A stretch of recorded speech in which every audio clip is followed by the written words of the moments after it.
اعوذ باللہ من الشیطان الرجیم بسم اللہ الرحمن الرحیم۔ مولا کائنات حضرت امیر المومنین علی ابن ابی طالب علیہ السلام کے مجموعہ کلام نہج البلاغہ کے تیسرے باب کا 470 نمبر فرمان۔ وَسُئِلَ عَنِ التَّوْحِيدِ وَالْعَدْلِ، یہ فرمان آپ علیہ السلام نے اس وقت جاری فرمایا جب آپ سے سوال کیا گیا توحید کیا ہے اور عدل کیا ہے۔ فقال علیہ السلام، تو آپ علیہ السلام نے ارشاد فرمایا التوحید اللہ تتوہمت، توحید یہ ہے کہ اسے اپنے وہم و تصور کا پابند نہ بنایا جائے۔ والعدل لا تتہمہ، اور عدل یہ ہے کہ اس ذات پر الزامات نہ لگائے جائیں۔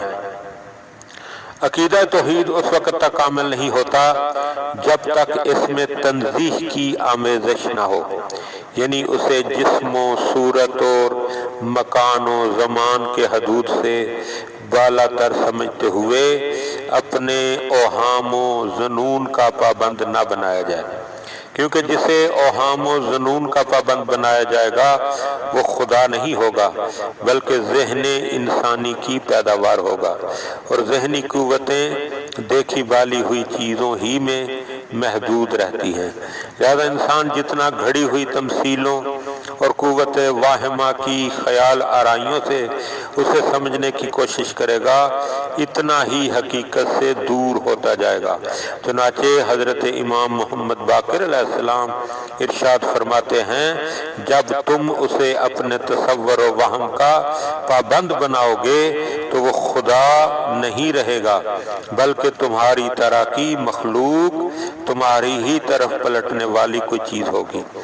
اور پھر فرمایا اور عدل یہ ہے کہ ظلم و کفر کی جتنی صورتیں ہو سکتی ہیں ان کی ذات باری سے نفی کی جائے اور اسے ان چیزوں سے متہم نہ کیا جائے جو بری اور بے فائدہ ہیں اور جنہیں عقل اس کے لیے کسی طرح تجویز نہیں کر سکتی۔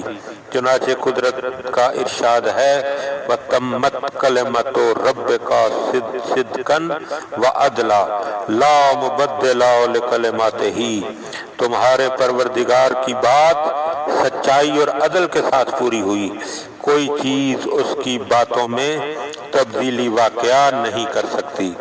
دعا ہے کہ خداوند عالم ہمیں ان مفاہیم کو سمجھنے اور ان پر عمل کرنے کی توفیق عطا فرمائے۔ اللہم صلی علی محمد۔